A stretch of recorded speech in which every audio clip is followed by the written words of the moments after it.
¿Qué tal amigos? ¿Cómo están? Espero estén teniendo un excelente día. Mi nombre es Abraham Martínez. Isaac y Jairo Martínez están en la edición y los controles. Les damos la más cordial bienvenida a un episodio más de Testimonios, en donde con nuestro invitado platicaremos, conversaremos de su vida antes y después de Cristo, las circunstancias del cómo, cuándo y dónde llegaron al conocimiento del Evangelio y qué los llevó a decidir para aceptar a Cristo en su corazón como Señor y Salvador. Conoceremos sus luchas, sus tropiezos, sus triunfos, sus anécdotas. Conoceremos de su vida tal vez aspectos curiosos, reflexivos, decisivos y tal vez hasta escandalosos. Así es que no le cambies porque vamos a platicar. Bienvenidos.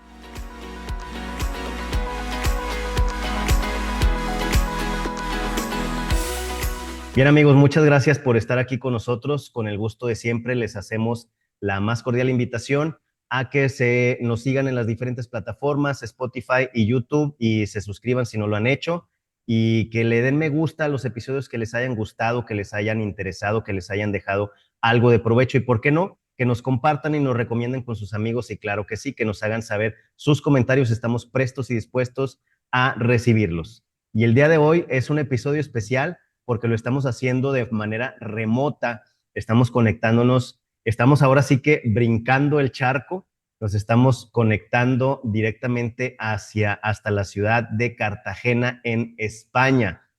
Y me da gusto recibir y darle la bienvenida en este espacio al pastor Domingo Sánchez. Bienvenido, pastor, ¿cómo está? Gracias, muy bien. Desde España, buenas noches. Por eso Buenas pueden noches de notar, España. Un por eso placer estar pueden con vosotros. Claro, muchas gracias, Domingo. El pastor Domingo Sánchez es pastor en la iglesia allá en Cartagena, España, y agradecemos muy cordialmente a Raúl Hernández, un muy estimado amigo y hermano de aquí de la congregación, que se fue recientemente para allá, y el pastor Domingo junto con la iglesia pues lo recibieron a él y a otro pequeño grupo de mexicanos, y por medio de ellos hicimos el contacto aquí con Domingo Sánchez, y nuevamente le doy la más cordial bienvenida a Domingo. Muchas gracias por Muchas aceptar la gracias. invitación.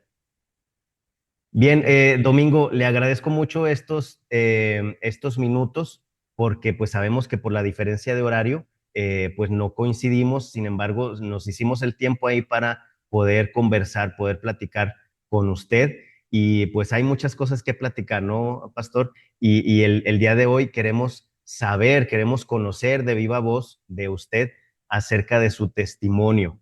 ¿Cómo fue que usted llegó al conocimiento del Evangelio? ¿Qué lo llevó a tomar una decisión por Cristo y cómo ha sido su caminar en ese trayecto de estar tomado de la mano del Señor Jesús? ¿Qué nos puede platicar, Domingo?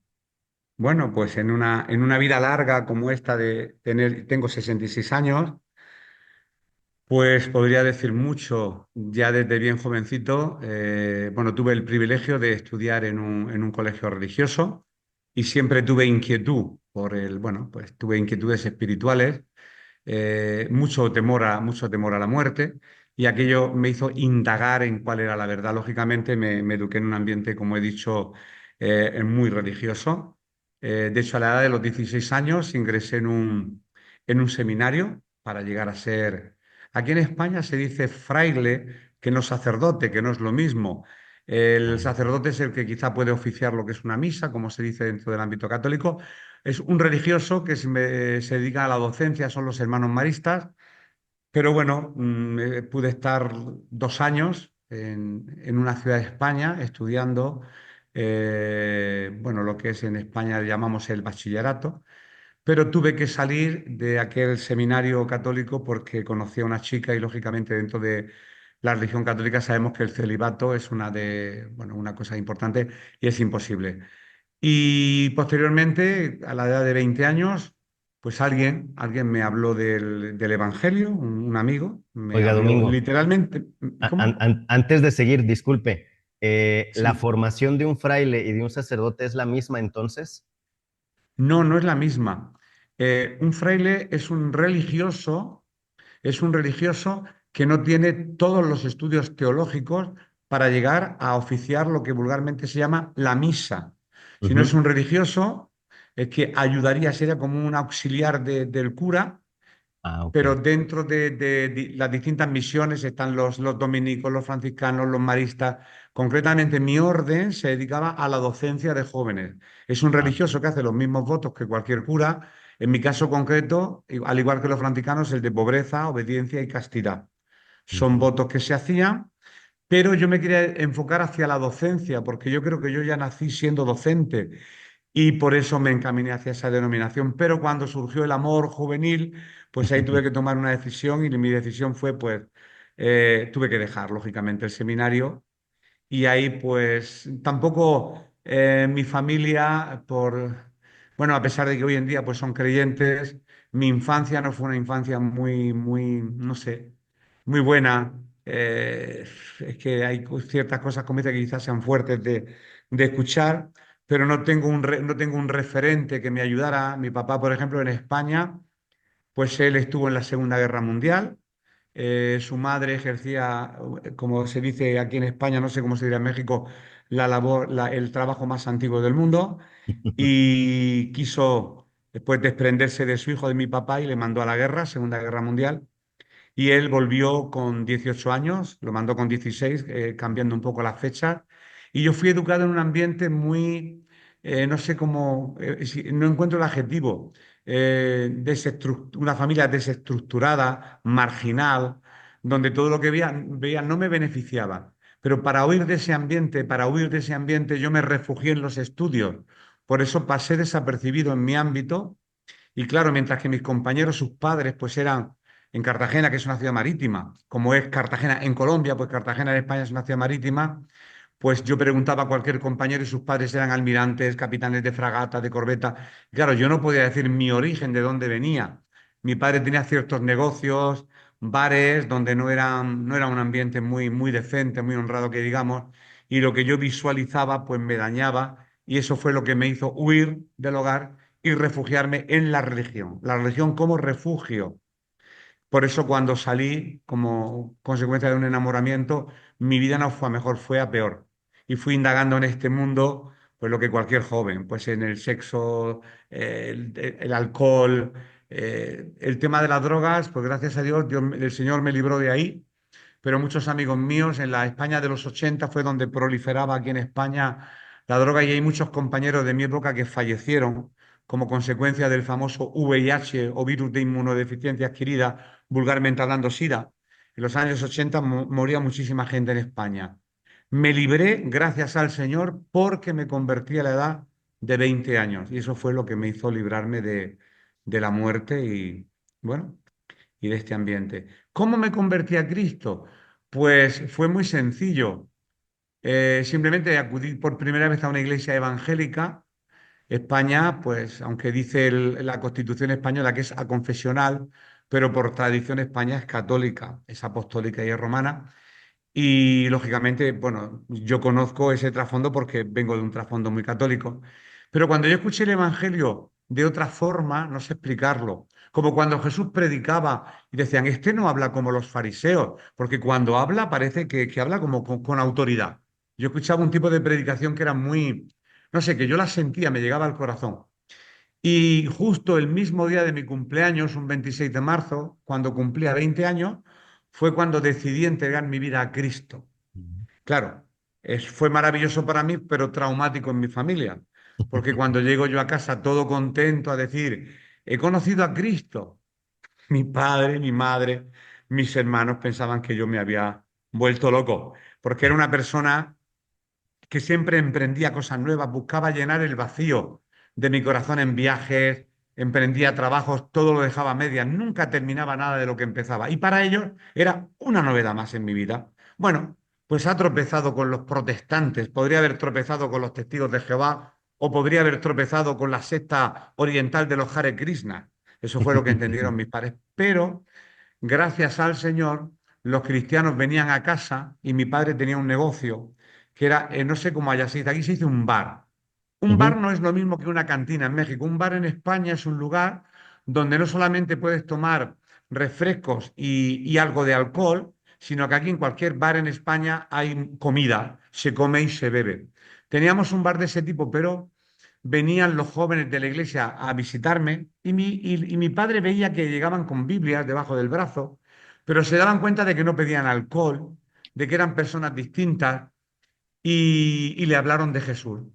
Y mi padre en su testimonio cuenta que un 31, no se me olvidará, 31 de diciembre del año 70, no, 80, 2 años después de mi conversión, que él estaba inquieto. Sabía que la conciencia decía como no la tenía tranquila teniendo un bar donde podía vender alcohol, donde también se consumía algunas que otra vez drogas, y aquello le creó mucha inquietud. Y yo le dejé una Biblia a mi papá. Papá, mira, creo que debes de leer la Biblia. Y la Biblia me la devolvió, pues a la semana me dijo, mira, he leído este libro me parece absurdo, porque he leído algo que no me cuadra. Dios quiere a Adán y Eva, tienen dos hijos, Caín y Abel, Caín mata a Abel, y dice ese libro tuyo que Caín se va y se casa. ¿Con quién? Si no había nadie más en la tierra, y me tiró la Biblia al suelo. Claro, él no entendía nada, yo tampoco, yo estaba recién convertido, la teología vino a posteriori. Pero él dice que una noche oró, le pidió perdón al Señor por sus pecados y de la noche al día decidió venir a la iglesia conmigo. Y por iniciativa propia cerró el negocio porque algo no le dejaba, bueno, el conocimiento de la palabra, me imagino, tener un negocio donde podía vender alcohol y dijo no, y cerró el negocio y en lugar de un bar, aquel local se usó para abrir una iglesia evangélica porque la iglesia se había cerrado y necesitaba un local más grande. Y mi Ujú. padre ofreció el negocio y se dedicó al comercio y dejó el negocio del bar. Y ya pues posteriormente fue mi mamá se convierte a Cristo, después mi hermano mayor y después mi hermana pequeña. Toda la familia conocimos a Cristo. Oiga, Y Domingo, bueno, sí, sí, perdón. Y al momento que su papá decide dejar el negocio, cerrar el bar, no hubo problemas también con la familia, porque muchísimo. supongo que era pues el sostén de la familia, ¿no? Claro, el bar era la fuente de ingresos de la casa. Económicamente, tener un tipo de negocio que aquí se llama como un restaurante en un escalafón un poco menor, donde se despacha comida y demás. Y bueno, el negocio iba bien. Date cuenta que mi colegio donde yo asistía era un colegio público. Aquí en España hay dos tipos de colegios, el privado y el público. El público es gratuito, subvencionado por el Estado, y el privado cuesta dinero. Mi padre podía hacer frente a ese tipo de instituciones educativas por el negocio. Al cerrar, mi madre, porque no se había convertido aún, tuvo muchos problemas. Nos has buscado la ruina, no puedo creer en tu Dios, porque por culpa de tu Dios nuestra economía no va como antes, y hubieron muchísimos, muchísimos problemas al principio, muchos, muchos, lógicamente. La economía menguó. Después, pues gracias al Señor, nos llegamos a estabilizar, empezó a trabajar mi hermana, a trabajar yo, y pudimos colaborar económicamente en casa. Pero cerrar un negocio por una conversión así tan, tan contundente, aquello fue un crack para mi familia y hubo muchos enfrentamientos, sobre todo entre papá y mamá, unos enfrentamientos muy, muy grandes. Después el Supongo Evangelio, pues yo. bueno, trajo esa paz que necesitamos. Mi padre se casó porque él quería salir de ese ambiente donde vivía en un barrio muy marginal, él quería rehacer su vida. Antes de convertirse, conoció a mi mamá, que venía de un ambiente pues mucho más equilibrado. Y claro, la vida que llevaba mi madre no es- con mi padre y ella no se llevaban bien. Pero fue el Evangelio lo que le hizo a mi papá que llegara a amar a su mujer, a mi madre. Y aquello a mí me entusiasmaba. La gente también decía, oye, mira, Antonio, mi papá se llama Antonio, parece que ha cambiado, qué bien se lleva con su esposa, con nosotros, y aquello, pues lógicamente, trajo a mi casa mucha paz, mucha, mucha alegría. Y claro, yo no paraba de predicar el Evangelio en mi primer amor, porque vi que mi hogar, que estaba hecho un desastre, donde solamente se oían palabras malsonantes y no había una vida muy recta, pues por primera vez se oía hablar de la palabra de Dios. Personalmente quiero decir que para mí fue algo muy milagroso, lógicamente. Y como usted Hay muchos dice, más detalles que podría decir, pero bueno, como usted dice, podría, era algo que los mismos vecinos notaban, ¿no? O sea, yo me, claro. me imagino que teniendo una vida más o menos estable con el bar, su papá se convierte, decide cerrar el bar y los problemas que eso viene trayendo con la familia, con su mamá, más específicamente, y luego no conforme con cerrar el bar, lo da para reuniones de iglesia, pues era como que Ajá. más, echarle más leña al fuego, como se dice, ¿no? Pero bueno, Dios fue trabajando también en la vida de sus padres para que su mamá después llegara también a Cristo, es correcto? Y así es. Y mis hermanos, mi Claro. hermana y mi hermano. Lo que ocurre es que yo, quizá por ser una persona muy emocional, por todo lo que viví, no me tomé muy en serio yo al Señor al principio.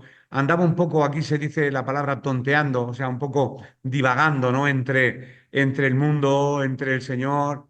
Y bueno, posteriormente fui a hacer el servicio militar y mi vida no era correcta. Tuve un proceso ahí, tuve un desierto muy grande hasta que mi vida se centró completamente. Pasaron como 8 o 10 años. Mi padre lo pasó bastante mal, porque digamos, a través de mi testimonio, todos vinieron a Cristo y precisamente quien les trae al Señor después es quien se enfría en la fe y seguir viviendo, pero siempre con el temor de Dios, porque ya tenía el conocimiento de la verdad. Tuve que verme muy mal, me tuve que ver muy mal para clamar al Señor de nuevo ya a la edad de 32 años. Y fue en un lugar que en España hay una asociación de ayuda a personas con problemas de adicciones. Y terminé en ese sitio no porque tuviera ningún tipo de adicción, que si las tuviera lo diría con toda la libertad del mundo, pero sí me di cuenta, sin saberlo, que muchos textos bíblicos que a posteriori conocí se estaban haciendo vivos en mi vida, como por ejemplo, es más bienaventurado dar que recibir. Eso se entiende cuando la palabra la entendemos, cuando la ponemos por práctica.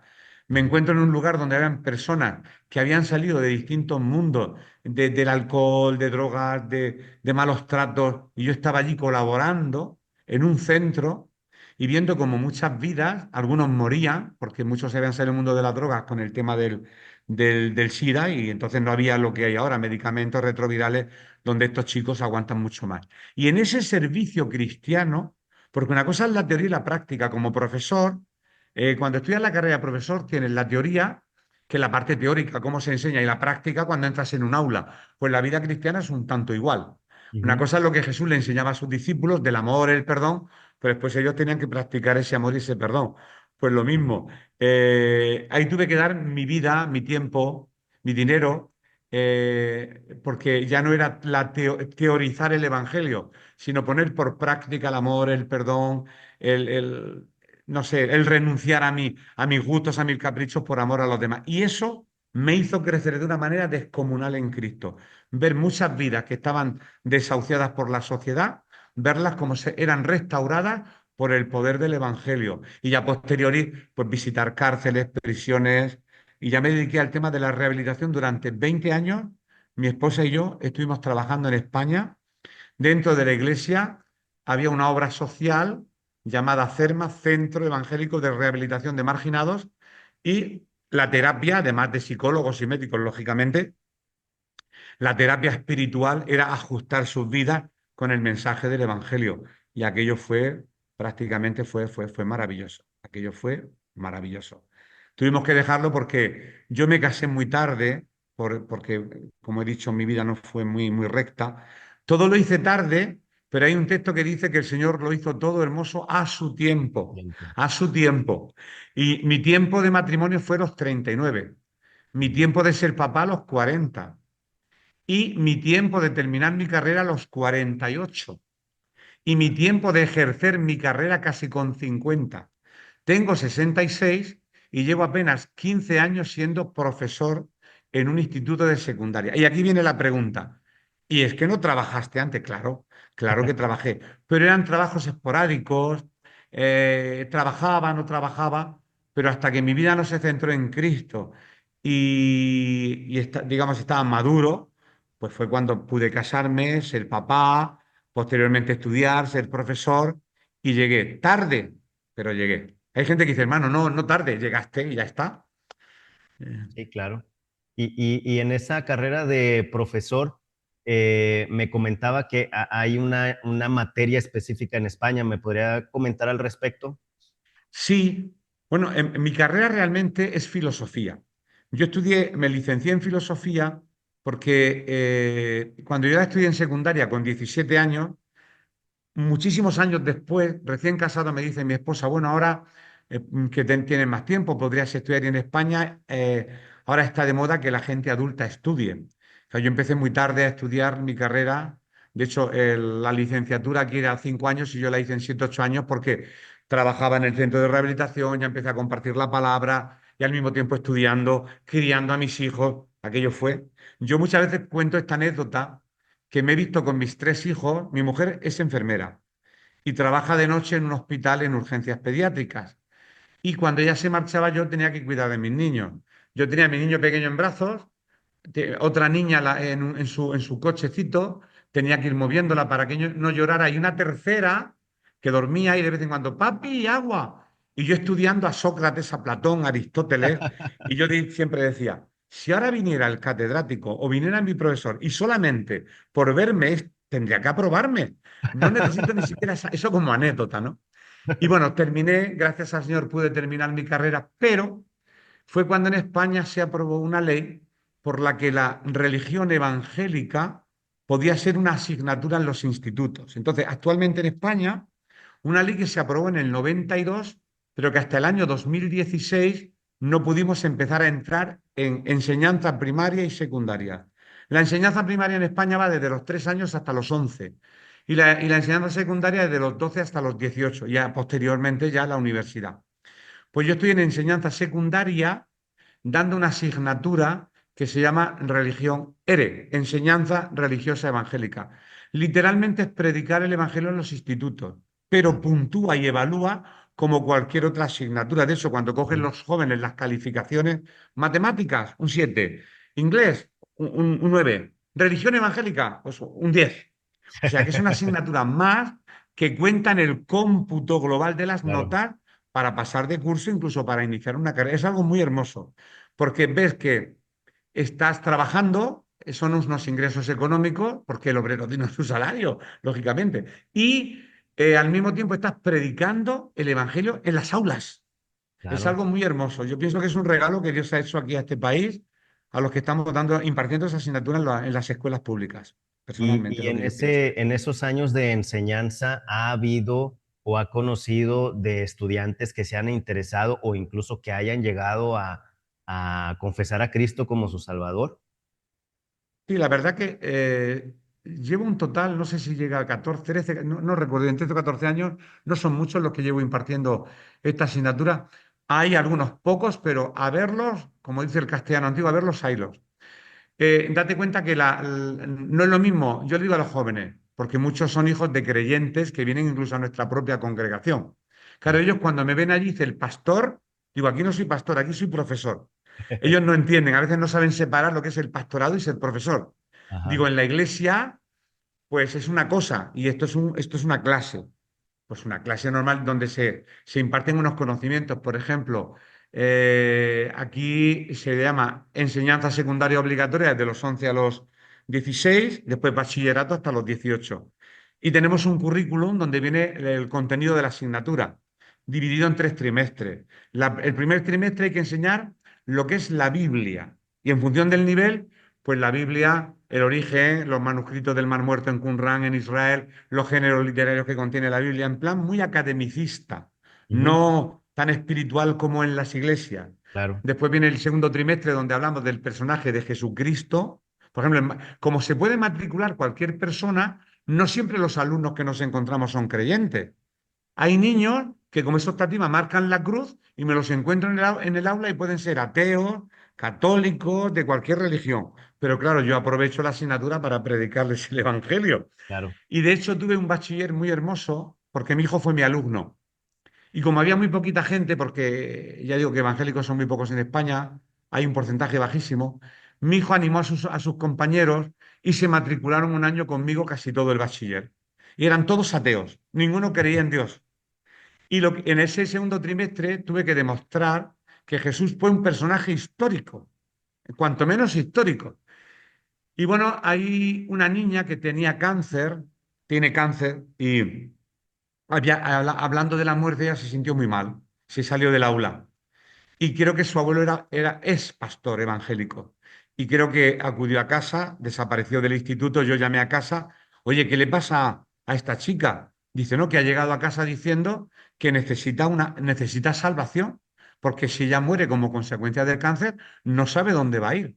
Y su abuelo pues le mostró el plan de salvación, la niña aceptó a Cristo en su vida y se convirtió al Evangelio. Hay algunos testimonios más. El otro día también hubo una chica que me invitó en Bachiller, Domingo, ¿vas a ir a mi bautismo? Digo, ¿qué pasa? Dice, es que me he convertido al Evangelio. He aceptado a Jesús como mi Salvador. Y no pude ir a su bautismo.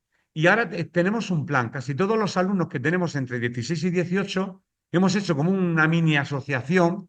En el campo tenemos unas instalaciones donde llevamos a estos alumnos a platicar, como el nombre de tu programa, Sí. temas de actualidad para los jóvenes.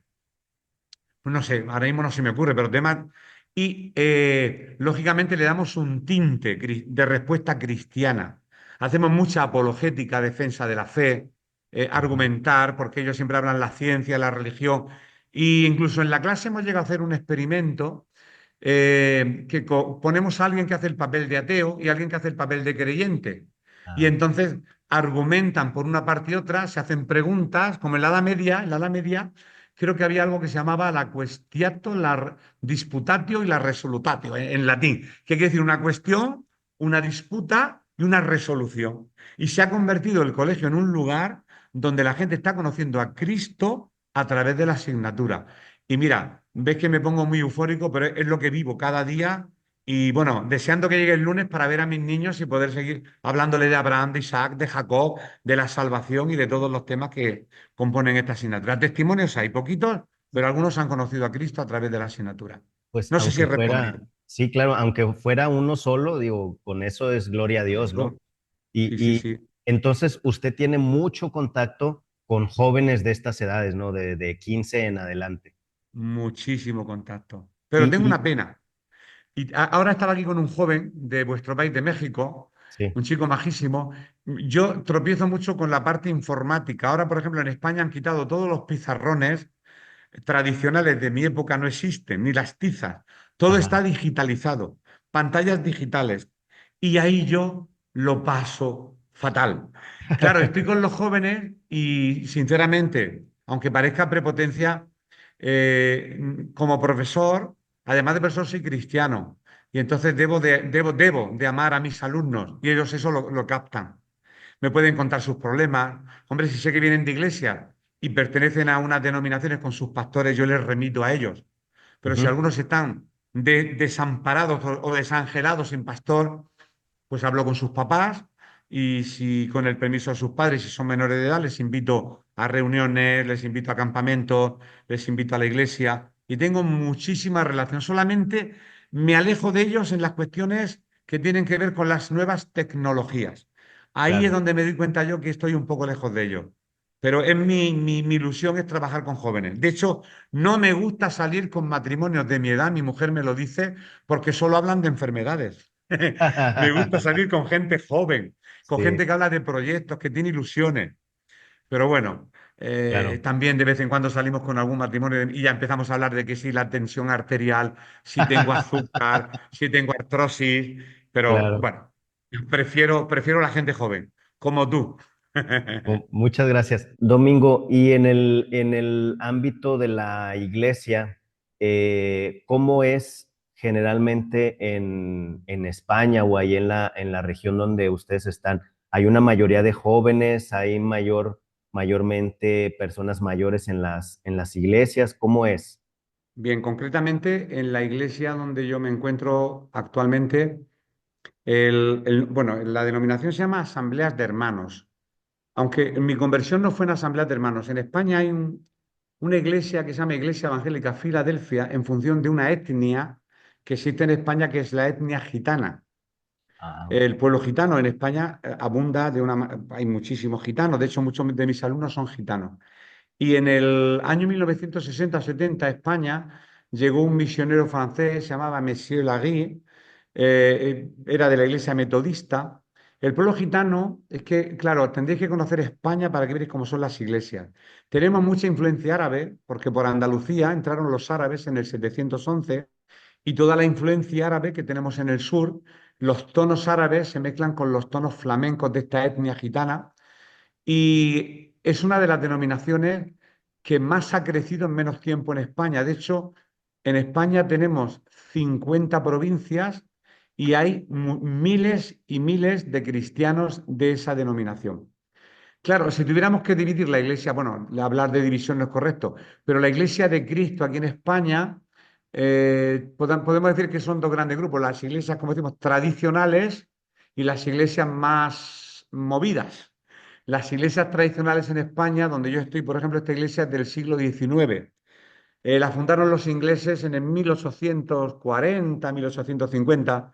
Los hermanos de Plymouth llegaron a esta ciudad de Cartagena, evangelizaron por estas costas de Cartagena, Murcia y demás. Y claro, yo no estaba acostumbrado a este tipo de iglesia. Yo llevo 38 años en una iglesia de un tipo de alabanza mucho más española, más como más alegre, Sí, más movida, pero necesitaron una persona porque es una iglesia de la mayoría son ancianos en edad. De hecho, hubo un hermano que hace poquito falleció con 103 años. En España, en los años 70, 80, por el régimen dictatorial que había, los protestantes éramos perseguidos. De hecho, si vas a un cementerio en España, está el cementerio de los católicos y el cementerio de los protestantes. La diferencia que lo que es una tumba católica, pues tiene su imagen y una tumba protestante o evangélica, pues tiene su texto bíblico. ¿Dónde está muerte tu aguijón? Ese famoso texto que ujú, tanto leemos en los funerales. claro, Bien, para resumir, porque quizá a lo mejor la gente se confunde en lo que he querido decir, yo me convierto en una iglesia muy efusiva y ya con el tiempo necesitan un pastor en esta iglesia donde estoy y me llamaron. Me vine solamente para estar un año. Bueno, voy a estar un año con los hermanos, voy a colaborar. Ya había estudiado yo mis años en teología y vine para un año y ya llevo casi 15. Estoy muy contento porque sí, sí, estoy feliz, porque son hermanos mayores, muy cariñosos. Hay muy poquita gente joven. De hecho, cuando vi a mis queridos hermanos mexicanos llegar por la puerta, bueno, eso fue para mí, me abrió el corazón. Por eso digo, mandadme muchos mexicanos, porque si hay españoles, también hay jóvenes, mis hijas son jóvenes, pero hay muy poquito joven en la iglesia. La verdad, pero es un fenómeno no solamente en las iglesias tradicionales. En España, las iglesias son muy pequeñitas. Yo cuando he ido a iglesias en otros países y me hablan de 1.000 miembros, no, las iglesias en España, una iglesia grande es una iglesia de 100 miembros. ujú, 200. Es una iglesia enorme. Las claro, iglesias normalmente tienen entre 30 y 50 miembros, que es nuestra iglesia. Gente entre 60 y 90 años, gente mayor. Y aquí lo que hacemos es, pues, sobre todo el estudio de la palabra. Tenemos nuestros cultos, son, pues, los jueves hacemos oración, los sábados damos clases de teología y los domingos tenemos nuestro culto de Mesa del Señor o Santa Cena, donde compartimos el pan, el vino y posteriormente pues compartimos la palabra del Señor. Dentro de la iglesia, quizá por deformación profesional, hemos abierto una obra social, porque tengo contacto todavía con lugares donde estuve trabajando y repartimos alimentos a familias muy necesitadas. Alimentamos el cuerpo, pero muchas de esas personas tratamos con sus vidas y también necesitan un alimento del alma. Y muchos, ujú, pues, en forma de agradecer lo que hacemos, vienen, escuchan la palabra del Señor y también hemos tenido alguna que otra conversión de personas que se han quedado en la congregación como consecuencia de la obra social. Y ahora la Iglesia trabaja en tres vertientes. Atendemos la parte teológica en personas mayores, la necesidad social, después la necesidad juvenil, pues a través de un centro de rehabilitación que nos ha dado sus recursos, como es un monte, un terreno donde tenemos pues todo tipo de recursos para dar charlas, para reunir gente joven, alumnos de que yo imparto clase y les predicamos el evangelio allá. Yo digo que la vida es como un puzzle, que el ser humano necesita una pieza para completarlo y esa pieza se llama Cristo, Jesús. Y cuando ya Jesús está en nuestra vida está completa en Cristo. completo. Y bueno, y así como lo vamos haciendo. Otra cosa que no he dicho, pero no por ponerme título. Hoy por hoy tengo el privilegio de ser secretario del Consejo Evangélico de la región de Murcia. España tiene 17 regiones. Yo pertenezco a la región de Murcia, ciudad de Cartagena, y hay un consejo evangélico en cada una de ellas. ¿Con qué finalidad? De que, primeramente, de coordinar todas las iglesias y llevar una labor no solamente interna, sino una labor a nivel social. Concretamente en Murcia tenemos una labor en los colegios, la que te he contado, enseñanza religiosa evangélica, una labor en las prisiones, visitamos las prisiones, y una labor también que estamos haciendo en los hospitales. Aquí no recuerdo cómo se le llama a los capellanes. El capellán Ujú. evangélico es quien tiene la función, pero claro, dentro de la religión oficial de aquí, de atender a los enfermos. Pero ahora los pastores podemos estar de una forma legal en los hospitales por si hay algún, por ejemplo, algún creyente evangélico que necesita de asistencia espiritual, oración o lo que sea, pues puede contar con nosotros. Que gracias a este consejo evangélico, la iglesia y el evangelio puede extenderse a muchos ámbitos de la sociedad. Eso es lo que quería decir. Ah, Y bueno, y la iglesia pequeñita. Hay otra, por ejemplo, ahora han venido estos jóvenes de México y hay una organización estudiantil muy buena. En España se llaman GBE, Grupos Bíblicos Estudiantiles, donde jóvenes estudiantes pues, pueden compartir el Evangelio. GBU, que es donde están estos chicos, Grupos Bíblicos Universitarios. Y después está otro grupo que se llama GBG, muchas Gs, Grupos Bíblicos de Graduados. Aquí ya no hay licenciados en España. En España antiguamente la licenciatura eran 5 años, ya no hay ni carreras de 3 ni de 5 años. Todas se han igualado y todos son grados. La palabra licenciatura o esa expresión que yo he oído tanto en vuestro tono ese mexicano de señor licenciado, ya en España ya licenciado, yo soy de la última camada de los Ajá, licenciados. Pero bueno, decir que gracias a esta función que me está tocando hoy por hoy hacer, pues que el Evangelio se está extendiendo a ámbitos de la sociedad, es lo que realmente quería decir y comentar en claro. este día. Domingo, ¿es la primera vez que tienen mexicanos ahí en la iglesia? En la iglesia, sí, aunque yo conozco muchísimos mexicanos. Ah, qué Hombre, bueno. para qué ha sido un alivio, ha sido como un pulmón, porque al haber pocos jóvenes, pues los poquitos que habían se han animado. De hecho, mañana hemos preparado una salida al monte y, oye, ¿quién va? Digo, mira, viene también un chico mexicano, ya la gente se anima por conocer gente. Sí. Claro, por eso tienes que mandar, pues eso, mucha gente para acá. Sí, no, claro, acá vamos a hacer a recabar nombres de aquellos que se quieran ir a hacer su Sí, sí, sí, servicio sí. social, Hay que hacer un servicio intercambio cristiano allá. cultural, ¿eh? Ah, Un claro, intercambio. claro, Yo claro. viajaré a México también, si Dios lo permite, ¿eh? Si Dios lo permite. ¿No ha venido a México usted? Nunca jamás. Pues Bueno, y ahí está. tendríamos que entrar en otro tema que sería el tema que el avión no es mi amigo, pero bueno, puedo aguantar un vuelo aquí en Europa de 2 horas, pero un vuelo de 8 o 10 horas, bueno, pero sí, si tengo que ir, iría, no hay ningún problema. Pues está Jamás he más, hecho un más viaje que largo. invitado, ¿eh? Está más que invitado y más que bienvenido. Muchísimas Cuando usted gracias. venga, lo recibiremos con los brazos abiertos y de verdad que Muchas nos gracias. complacería mucho que nos Sí. acompañara por acá. Domingo, ¿quiénes integran su familia? Pues, ¿quién integra mi familia? Pues está mi esposa y mis 3 hijos. Mi Ah, esposa, ella es una muy buena enfermera. Tengo mi hija mayor, que también es enfermera como la madre. Tener dos enfermeras en casa es un gran problema para mí. Pues yo tengo un poco de hipocondria. Y entonces ellas, pues son. Después tengo otra niña que es psicóloga. Tienen 26, 24 y 21 años respectivamente. Y mi niño, que él recién acaba de comenzar un grado en educación. Grado en educación es para dar clase a niños entre los 6 y los 11 años. Es ujú, lo que está haciendo. Y nada, mi esposa y yo, pues nos queda prácticamente en España. La edad de jubilación es a los 65 años. ujú, Yo ya he superado esa edad, pero podemos reincorporarnos. Como yo empecé tarde, como os he contado, todo lo hice tarde, no estoy cansado de la docencia. Y mientras que el Ministerio de Educación en España me aguante como profesor, aquí voy a estar al pie del cañón, disfrutando y compartiendo mi asignatura con tantos y tantos jóvenes que no necesitan la asignatura, necesitan el contenido, que es el Señor. Eso sí claro. lo tengo claro. Claro. Es muy interesante eso que comenta que parte de la enseñanza académica incluya esta parte teológica en cuanto a el Evangelio. Es algo que, pues acá en México, la educación se dice que es laica y gratuita. Ajá. Entonces, en ese concepto de ser laico, pues no se permite introducción de religiones o enseñanzas religiosas, ¿no? Aunque sabemos que la religión oficial del país, pues es el catolicismo.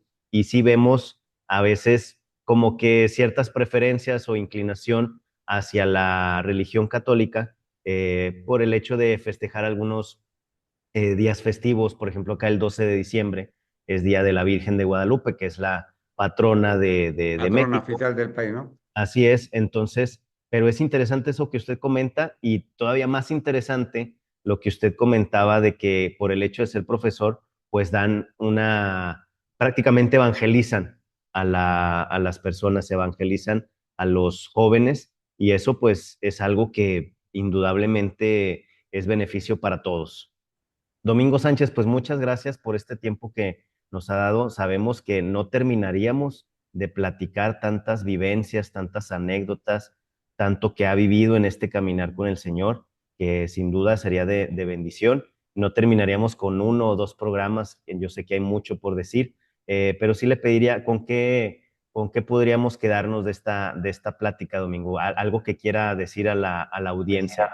Bien, como tú bien has dicho, en el largo recorrido se podrían contar muchísimas cosas y necesitaríamos mucho tiempo y harían falta muchos programas, pero bueno, siempre tengo capacidad de síntesis y sintetizar y bueno, quizá me viene a la mente algo bíblico, hasta aquí, Ebenecer, hasta aquí nos ayuda el Señor y la experiencia es buena porque yo jamás pensé de que mis días lo iba a terminar rodeado de gente joven. Y creo que una de las plataformas que tendríamos que usar en todos los países donde hay cristianos, la plataforma de la gente joven, para impulsarlas. ¿Por qué? Porque al haber tocado los dos ámbitos, gente joven que ha terminado su vida deteriorada, dijimos, bueno, pues en lugar de trabajar con gente marginada, vámonos al origen, nos vamos a la infancia y a partir de ahí vamos a inculcar valores. Y yo creo que inculcar valores en la gente muy joven, eso va a hacer salvar muchas vidas para que en un futuro no caigan en las redes pues, de tantas cosas que sabemos que hay en este mundo y que no les van a venir bien. Y por lo demás, pues nada, agradecidos de poder haber sido entrevistado por vosotros y de haber estado platicando y podría estar hablando mucho más, lógicamente, como predicador. Pero nada, es que no tengo nada más que decir, que Dios ha sido bueno, hasta aquí nos ha ayudado y quiero pues el tiempo que me quede en esta tierra, pues poder ser de ayuda y transmisor de esas verdades que encontramos en la palabra a tanta y tanta gente. Siempre nombro a la gente joven y la gente mayor en la iglesia se me enfada. ¿Y nosotros qué? No, no. Lógicamente os amo, hermanos, pero creo que se me enfadan. Pero creo que con la gente joven hay que sembrar muchísimo porque le podemos librar de tantas, gracias a porque la palabra de Dios sigue siendo viva y eficaz. Eso está muy claro. Ya nada más que añadir a todo lo que hemos hablado. Abraham. De verdad, muchas gracias, Domingo. Espero que no sea la última vez que platiquemos, que conversemos y de verdad le reiteramos la invitación para venir a visitarnos a México, para comer unos ricos tacos, una rica salsita, como decimos acá, una salsa que pique más o menos o que no pique. Así es Lo que que, pique menos que más.